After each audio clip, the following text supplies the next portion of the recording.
Ce samedi 14 mars, la diaspora sénégalaise s'était encore donné rendez-vous pour un autre débat citoyen.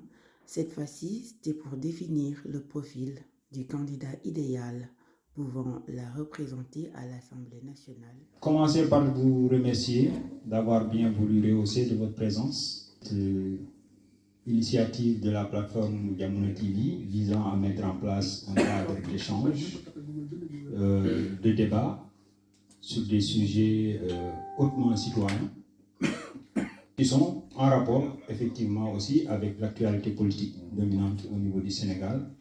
Donc pour ce cas-ci, nous avions retenu comme sujet de débattre avec nos panélistes, que je remercie au passage d'avoir bien manifesté leur intérêt pour ce sujet-là. Et je veux remercier Boubacar Benjeloun, Seydina Oumarba et Abdelkader Sall, qui sont ici, présents, et qui auront l'immense plaisir d'introduire le débat relativement au profil qu'il faille avoir pour le député de la diaspora. Et à partir de ce qu'ils nous diront, s'enchaînera un échange avec le public. Nous avons commencé notre implication, on va dire, sur la scène politique récemment. Nous sommes fixés comme sacerdoce, justement, de ne pas être défaitistes. Donc, de ne pas être vaincus avant d'avoir été au combat. Aujourd'hui, le mouvement Sénégal, c'est un mouvement patriote et le type de profil de député de la diaspora qu'il faut pour les Sénégalais de la diaspora doit être un profil impliqué. D'abord, le rôle classique du député en fonction de la Constitution, c'est de voter les lois, les budgets de la nation, et surtout de contrôler l'action gouvernementale. Il peut faire des propositions de loi et attirer l'attention du gouvernement sur le vécu de ses concitoyens du lieu où il a été élu. En l'occurrence, pour tous ceux qui sont au niveau de la diaspora, donc forcément ici. La diaspora est désormais, et il faut le dire haut et fort, la 15e région du Sénégal. Et ça veut dire que désormais, il va falloir nous écouter. Désormais, il va falloir prendre en compte dans toute action gouvernementale les revendications des gens de la diaspora. Les attentes du Sénégal et de l'extérieur, désormais, sont importantes.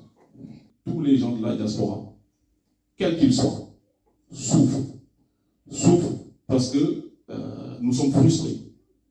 Frustrés du fait qu'aujourd'hui, on a tous envie de réussir dans nos pays, qu'on soit agent de sécurité dans le ménage ou même entrepreneur d'ailleurs. Notre réussite aujourd'hui n'a de sens qu'auprès des nôtres. J'allais dire ce que vous avez dit au début, c'est d'inviter les gens quand même à accepter le débat et l'échange. Parce que quand on veut changer la manière de faire de la politique, ça commence d'abord par mettre en avant les idées, si on en a, et les défendre. Peu importe si on est d'accord ou pas, c'est pas ça le but. Le but d'un débat, ce n'est pas que tout le monde soit d'accord. C'est que chacun puisse exposer ses idées. Et les partis et mouvements politiques, on parle du profil du député. Pour eux, le profil est simple. C'est quelqu'un qui doit être militant de leur parti ou de leur organisation. Ce sur quoi nous ne sommes pas d'accord. Si nous sommes là aujourd'hui, c'est pour dire qu'en réalité, la grande masse des individus, et j'en fais partie, beaucoup en font partie, ne sont pas membres de ces partis politiques. Ce ne sont pas des militants, mais ce sont des gens profondément politiques. Parce que c'est quoi la politique? C'est régler les problèmes des gens, se soucier des gens, essayer de déterminer, d'identifier les problématiques et d'y apporter des solutions. Donc tous les jours de notre vie, nous nous engageons, nous recherchons des solutions à des problèmes qui nous dépassent. Quel est le problème? Parce que quand on parle de profil, c'est qu'il y a un problème. Le problème fondamental, c'est quoi? C'est qu'il y a un premier problème qui est que les gens partent à l'Assemblée nationale sous la bannière d'un parti politique ou d'un mouvement ou d'une organisation et ils sont partisans de fait. Donc, quand par exemple il y a un problème transcendant ou transversal, on ne les entend pas parce que le parti a décidé qu'on n'allait pas en parler. D'où la conséquence qui est un deuxième problème, c'est qu'ils ne s'occupent pas véritablement des problèmes des Sénégalais. Il me semble que le député, la première chose, c'est que c'est quelqu'un qui doit être engagé. Engagé. Et je mettrai engagé et indépendant. Quand on n'est pas capable d'engagement, quand on ne peut pas être indépendant, on ne peut pas faire un travail législatif digne de ce nom. L'indépendance ne veut pas dire renverser la table du parti qui nous a amenés, ou renverser la coalition, ou démissionner. Non. D'ailleurs, ce n'est pas possible. Parce qu'apparemment, quand on démissionne d'un parti, on perd son mandat. C'est simplement se dire qu'une fois élu, on est là pour représenter les Sénégalais. Et qu'on n'est plus là pour rendre compte à un parti, ou à un homme, à un individu, ou à une idéologie. Parce qu'on est là pour représenter les Sénégalais qui sont divers, qui sont différents. Donc le député, me semble-t-il, qui est là pour dire que je représente un tel ou un parti, ne connaît pas la grandeur de la fonction qu'il occupe. Il représente le Sénégal, les Sénégalais. Il ne représente pas un individu ou un parti. Donc ça renvoie à une deuxième caractéristique qui est la personnalité de l'individu, du député. Parce qu'une fonction n'est noble, n'est grande qu'à travers la personne qui occupe cette fonction-là. Un député, me semble-t-il, doit être déterminé. Déterminé. C'est extrêmement important. Parce que si vous partez du fait que vous êtes minoritaire à l'Assemblée nationale, vous ne pouvez rien faire, vous ne pouvez rien faire passer, c'est que vous partez déjà en disant aux gens que vous n'allez rien faire à l'Assemblée nationale. Alors que être déterminé, c'est quoi? C'est se dire qu'on a été élu sur la base d'un certain nombre de problématiques. On n'a pas le pouvoir de changer des choses parce qu'on n'occupe pas une fonction exécutive, mais on a le devoir, au moins, d'être acharné, d'être appliqué à la tâche, d'être déterminé, de rappeler à chaque fois que nécessaire ce pourquoi on a été élu à l'Assemblée nationale. Le député peut faire une proposition de loi. Il n'est pas dit que ça va passer. Mais on peut faire du tapage autour de cette proposition de loi. On peut aller dans les médias, on peut ameuter les Sénégalais, on peut attirer l'attention des Sénégalais sur une problématique donnée pendant une semaine, pendant 2 semaines, pendant 3 semaines si nécessaire. Et c'est ça aussi le travail d'un député. Ce n'est pas qu'à l'hémicycle. Il me semble que le député doit aussi avoir une expérience. Une expérience dans la résolution, ou en tout cas dans la volonté de résoudre les problèmes de ses compatriotes. C'est l'expérience associative, l'expérience de la société civile, l'expérience d'un engagement connu et d'un engagement sincère et déterminé pour ses compatriotes. Un député, me semble-t-il, doit aussi être un sachant. Un député doit être un sachant, à double titre. Savoir les problèmes des Sénégalais et les connaître. L'autre versant de ce sachant, c'est qu'il faut connaître les prérogatives du député. Parce que moi, j'entends des gens donner des promesses extrêmement ambitieuses. Mais en fait, ce n'est pas le rôle d'un député. Un député doit inciter, encourager, proposer, engager, initier. Mais quand il faut exécuter, c'est ailleurs que ça se fait. La seule chose qu'il faut dire, c'est que le Sénégal ne se construira pas sans sa diaspora.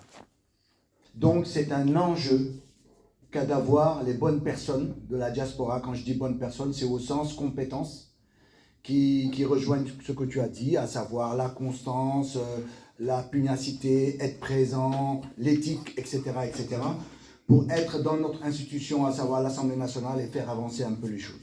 Maintenant, si c'est pour parler de la notion de comprendre les besoins de la diaspora, comprendre ses revendications, Et c'est ça qui justifie qu'on soit député. Je pense qu'on est à côté de la plaque. Parce que ces questions-là, objectivement, sont discutées depuis 2000, 2004, 2007, 2008, avec les assises nationales qui ont été un grand moment de synthèse, de systématisation, 2012, 2013, avec la Fédération des Sénégalais de la diaspora à Washington, 2015, 2017 avec Diaspora Plurielle, 2019 quand on a discuté sur les problématiques de l'énergie et tout ça, etc. Il faut le principe d'une passerelle. Il faut des discussions, il faut des gens capables de remonter les problèmes, les discuter. Il faut qu'au Sénégal, qu'on ait une structure à nous tout seuls au niveau de la diaspora, parce qu'on présente une identité différente. Donc, c'est ça qui donne toute la dimension de notre présence à l'Assemblée nationale. Cette capacité de sensibiliser, de les emmener sur nos problématiques qu'ils ne connaissent pas. Ils ne les connaissent pas. Lorsqu'on a des députés partisans, ce n'est pas la bonne solution. Les partis politiques ne travaillent même pas les questions de l'immigration. Ce n'est pas qu'ils ne savent pas, c'est qu'ils ne les travaillent pas.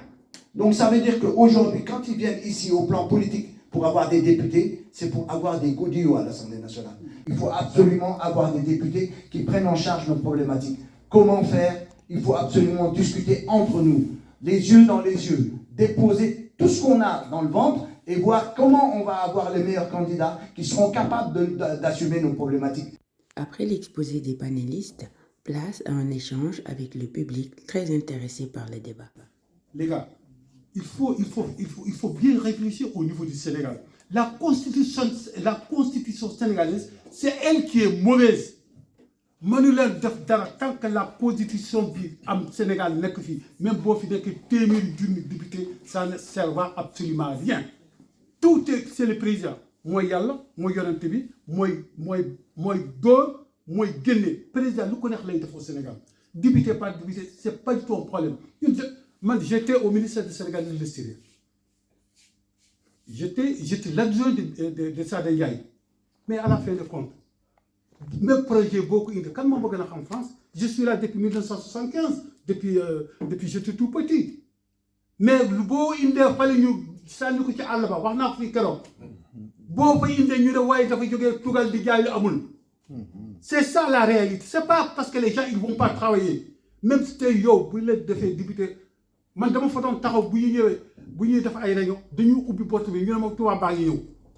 c'est ça la réalité. La réalité, ce n'est pas parce que tu es en France, tu as une idée, tu as de changer. Tu as de changer.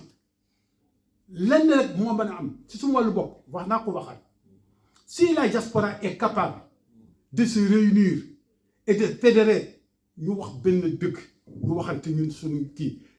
Je voulais, pour compléter le profil que nos panélistes ont dressé, moi je voulais aussi ajouter que le député de la diaspora, ça va être quelqu'un aussi qui sait vulgariser, c'est-à-dire prendre des problématiques posées à l'Assemblée ou bien pas posées et les vulgariser, c'est-à-dire les amener au niveau du public qui les suit et qui les intéresse.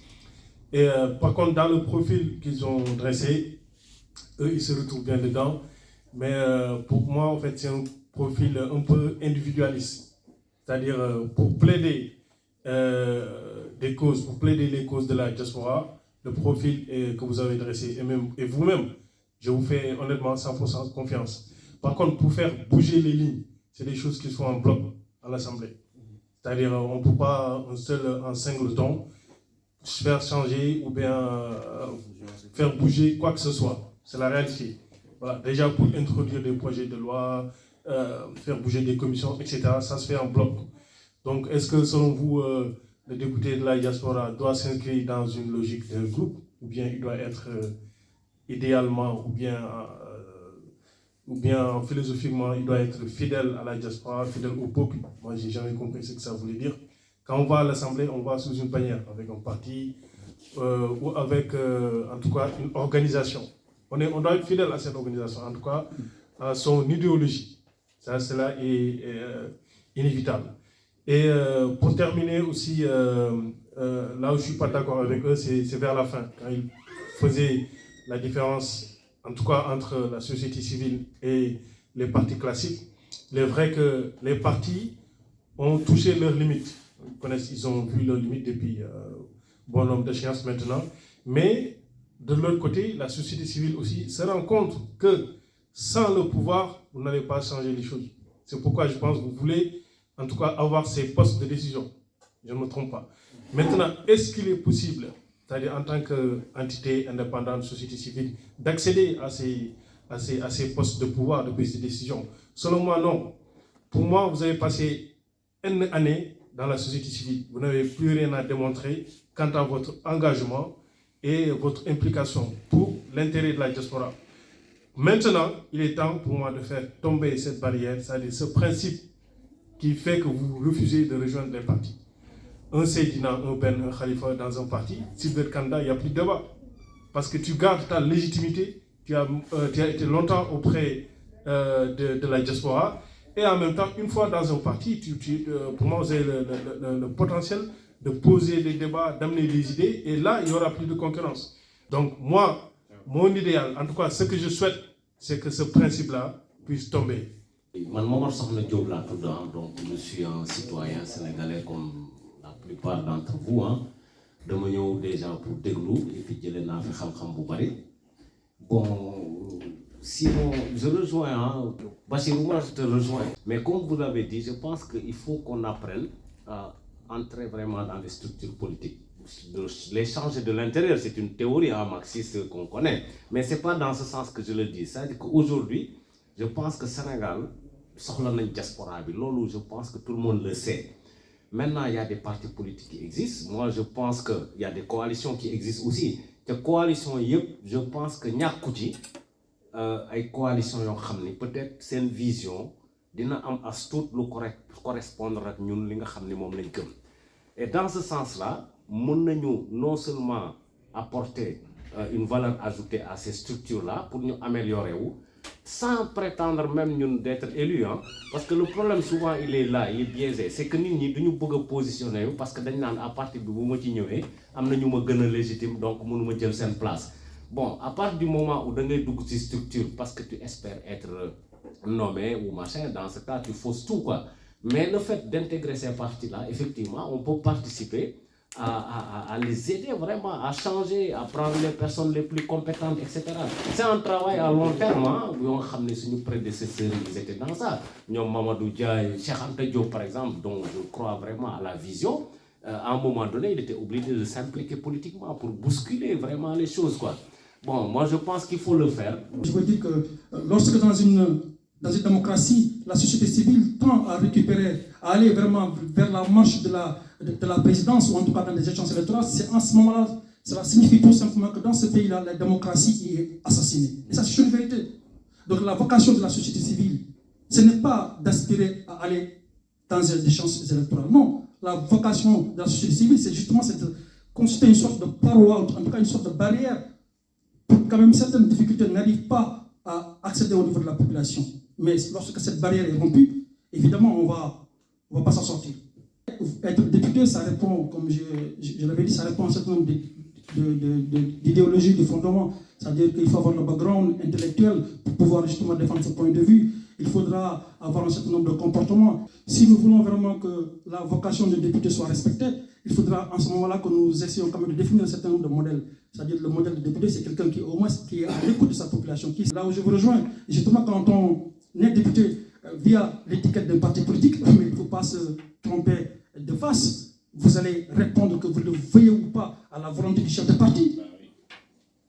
C'est pour cette raison là où je rejoins mon frère Barry. Il a totalement raison. Le problème que nous avons aujourd'hui, c'est le fait quand même que l'on puisse détruire toutes ces constitutions qui ne répondent pas justement à la valeur et même aux besoins de notre population. Pourquoi on ne pourra pas changer de modèle et dire que par exemple le député, présente-toi, il n'y aura aucune barrière de parti politique parce qu'on sait très bien qu'il y a des gens qui sont super compétents mais qui n'arrivent pas à être députés parce que justement ils sont, disons, ils remplissent pas un certain nombre de conditions. Alors, du moment où on est assujetti à un parti politique, mais évidemment on ne pourra réfléchir que sur la volonté de ce parti politique-là.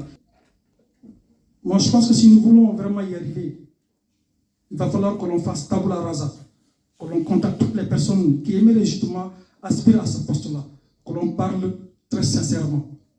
Pour les gens qui sont impliqués et qui veulent le devenir, parce que ça ne sert à rien de se cacher derrière le petit chapeau de son leader et se dire que j'ai la légitimité justement de représenter une telle population. population. Et tant qu'on arrivera à réfléchir sur ce cadre-là, on ne va jamais s'en sortir. Je suis d'accord qu'il faut adhérer aux partis politiques, effectivement, mais quand elles respectent l'argument démocratique, c'est très important. Des gens de la société civile comme moi ou comme eux, nous nous levons et faisons tout pour pallier à cette défaillance, parce que nous estimons aujourd'hui le travail de ces anciens a été bafoué. Mais vous pensez que c'est ceux qui vont nous représenter demain, et j'espère en faire partie, vous pensez qu'ils n'avaient pas intérêt à entendre tout ça? Tout ce que nous sommes en train de dire? C'est très important. Il faut souffrir quand même un peu, comme dit notre frère Aguibou, d'écouter quand même les gens que l'on représente. Et ça, c'est très important. Mais là, on est en train de parler d'une problématique démocratique. Je pense qu'il y a une manière, qu'il y a une dynamique de transformation de l'action publique, de l'action politique, de la représentation, que certains partis politiques ne voient même pas. Parce que le premier parti, c'est l'abstention, comme l'a dit Aguibou. Pourquoi les gens s'abstiennent? Parce qu'ils considèrent que ces gens-là ne les représentent pas. Et ils veulent nous diriger, et ils veulent la délégation de pouvoir. D'où me déléguer mon pouvoir à ces gens-là. Ça, c'est le principe du vote. Non, mais je ne délègue pas mon pouvoir à ces gens-là. Je me bats, moi, dans le cadre citoyen, et je pense que l'avenir de la société, c'est ça. Maintenant, c'est le principe de la troisième voie. Maintenant, le principe de ces élections-là, c'est des élections où on ne peut pas appliquer le principe de la troisième voie. Parce que c'est le raougadou. Il y a un minimum de jugeote. C'est le raougadou. Ça veut dire que c'est le premier arrivé qui prend tout. Il n'y a pas de proportionnel. Et pourtant, ces partis-là vont toujours à l'Assemblée nationale. Personne ne se bat pour qu'il y ait une représentation proportionnelle. Personne ne veut. Donc, c'est parce qu'on a un raougadou qu'on est lié aux coalitions. Que les partis sont liés à nous et que nous aussi, on est liés à eux. Le fait que la personne soit mandatée sans t'avoir consulté, même si la personne qui a été mandatée, c'est toi qui l'as choisi, cette personne est amenée à prendre des décisions sans te consulter. Ça, c'est intrinsèque à la représentativité. Il y a le principe du mandat impératif, c'est-à-dire que la personne on est d'accord. Voilà. Maintenant, ça, tu ne me l'apprends pas. Ok, voilà. Maintenant, les partis sont problématiques. On est d'accord. Bon, maintenant, qu'est-ce qu'on fait? Et c'est là où je vais interpeller les autres, parce qu'il y a une différence entre je porte un combat politique, j'ai mes conférences, je produis, en tout cas, j'ai un contenu, je produis du contenu intellectuel, je mobilise des gens, etc. Je porte mon combat politique. Et ça, c'est digne d'une société civile. Maintenant, ça, c'est différent de, maintenant, j'ai porté ce combat, je veux être élu. Parce que dès que tu veux être élu, tu es dans le game. Ainsi, continuer des débats intéressants entre le public et les panélistes, juste avant de clôturer la séance sur une note triste. En effet, Paris pleure Yaya Diallo, travailleur au Dibi, torrent mythique de la capitale française où se retrouvait Yaya Diallo, c'est quelqu'un avec qui personnellement j'avais vraiment une proximité, des relations vraiment très fortes, qui a toujours officié ici au Dibi, qui est aussi un peu un témoin de toutes les générations de migration sénégalaise, en tout cas dans le cosmos parisien. Le Dibi a été un lieu d'agora où les Sénégalais de toute obédience politique se retrouvaient là-bas autour d'un Dibi ou du shawarma. Et nous avons eu une perte douloureuse. Donc on observe une minute de silence pour des prières de recueillement pour son âme. La levée du corps a eu lieu avant-hier et son corps a été rapatrié et inhumé au Sénégal comme le souhaitait. qu'Allah lui accorde sa miséricorde, lui donne les faveurs du paradis, lui efface ses péchés.